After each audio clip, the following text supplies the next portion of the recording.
भाषा को लेकर मुंबई महाराष्ट्र में विवाद जारी है। भाषा चाहे कोई भी हो, हिंदी हो, मराठी हो, तमिल हो, तेलुगु हो, बंगाली हो, पंजाबी हो, हर भाषा जो भारत की, हमारा देश विविधताओं में से एक है। हमारे देश में जितनी भी भाषाएं बोली जाती है सभी प्रिय होती हैं। हर भाषाओं का अपना अपना महत्व है। महाराष्ट्र में मराठी का महत्व है, तमिलनाडु में तमिल का महत्व है, कर्नाटक में कन्नड़ भाषा का महत्व है, पंजाब में पंजाबी का महत्व है, इसी तरह से राजस्थान में मारवाड़ी भाषा का महत्व है। आप देखेंगे कि हर स्टेट में कोई ज़रूरी नहीं है कि जो हिंदी भाषा उत्तर प्रदेश, बिहार हो, राजस्थान हो, दिल्ली हो, पंजाब हो, हिमाचल प्रदेश हो, वहाँ हिंदी बोली जाती है। उत्तर प्रदेश में ही कितनी सारी, जिस तरह से यहाँ पे महाराष्ट्र में लोकल लैंग्वेज मराठी बोली जाती है, उसी तरह से यूपी में ही न जाने कितनी जो लोकल लैंग्वेज है, भोजपुरी है, अवधी है, तब बिहार में मिथिला भाषा है। तमाम जो हमारा जो देश है, जो हिंदी प्रदेश भी जिन राज्य, जो हिंदी प्रदेश के जो भी राज्य हैं वहाँ पर भी जो है, जो गांव में जो घर खलिहान है, खेत किसान है, जहाँ पे जो आम नागरिक को कहीं ना कहीं अपनी भाषाओं में ही बात करता है।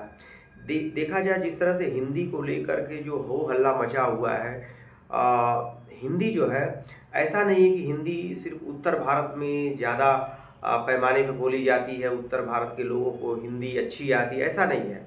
महाराष्ट्र से भी हिंदी बोलने वाले अच्छे अच्छे नेता हुए। तमाम जो है मुंबई में बॉलीवुड है, जिसमें मुझे लगता है कि उत्तर भारत से कहीं ज़्यादा महाराष्ट्र के जो लोग हैं हिंदी फिल्मों में काम किया और उत्तम अभिनय उन्होंने किया। चाहे लता मंगेशकर हो, आशा भोसले हो, नाना पाटेकर हो, सचिन पिलगावंकर, तमाम अभिनेता अभिनेत्री है जिसे उंगली पर गिनाया नहीं जा सकता। उन्होंने काफ़ी नाम कमाया, काफ़ी शोहरत कमाया है। हिंदी देखा जाए तो हमारे भारत में, देश भर में एक देखा जाए तो हिंदुस्तानियों को जोड़ने वाली भाषा है, संपर्क भाषा है। इस पर किसी तरह का विवाद नहीं होना चाहिए।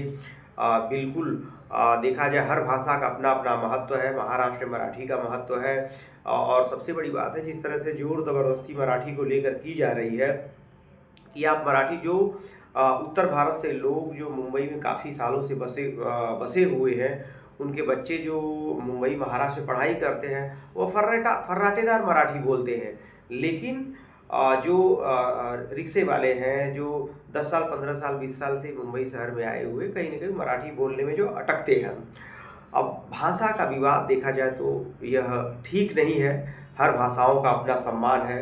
अभी अभी जिस तरह से जो है आंध्र प्रदेश के डिप्टी सीएम पवन कल्याण ने कितनी सुंदर बात की कि तेलुगु अगर हमारी माँ है तो हिंदी हमारी बड़ी माँ है, और हिंदी सीखने से किसी को किसी प्रकार का कोई नुकसान नहीं पहुंचने वाला है। उन्होंने यहाँ तक कहा कि हिंदी सीखने से कोई तो आप एक नुकसान बताइए, इसी राजनीति में न घसीटा जाए। हिंदी आज पूरे देश भर में सबसे ज़्यादा बोली जाने वाली भाषा है। कोई तो एक भाषा होनी चाहिए जिससे हर देशवासियों से, हर स्टेट के लोगों से जो है उस भाषा के जरिए हम अपने संवाद को जाहिर कर सके, अपनी बातें उनके तक पहुंचाया जा सके।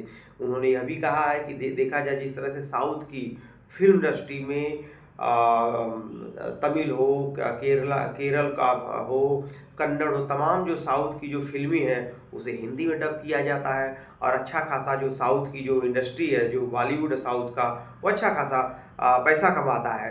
तो एक तरफ जो है आप फिल्मों को डब करके पैसे कमा रहे हैं, तो वहीं अगर हिंदी की बात अगर होती तो उसके ऊपर राजनीति हो रही है। तो देखा जाए तो इस चीज़ों से बचना चाहिए। ये हमारा जो सुझाव है, कैसा लगा हिंदी को लेकर के, हिंदुस्तानियों का किस तरह से रवैया होना चाहिए। देखा जाए तो हर अपनी भाषाओं को, हर भाषा, हर स्टेट की जितनी भाषाएं, सभी भाषाओं को सम्मान करना चाहिए। हम सदैव करते रहेंगे और करना भी चाहिए। लेकिन जिस तरह से हिंदी को लेकर राजनीति की जा रही है वह कहीं ना कहीं ठीक नहीं है। अगर मुंबई महाराष्ट्र का आदमी अगर उत्तर प्रदेश में जाता है, बिहार में जाता है, तमिलनाडु में जाता है, दिल्ली जाता है, तो वह कहीं न कहीं जो है हिंदी ही एक ऐसा भाषा है जो सबसे ज़्यादा भारत की भाषा बोली जाने वाली भाषा है। इसके ज़रिए ही आप हिंदुस्तानियों का मर्म समझ सकते हैं, अपनी बातें उनके बीच रख सकते हैं कि हमारे देश की तरक्की क्या है, हमारे देश में क्या चल रहा है, वो हिंदी के ज़रिए ही संवाद साधा जा सकता। धन्यवाद।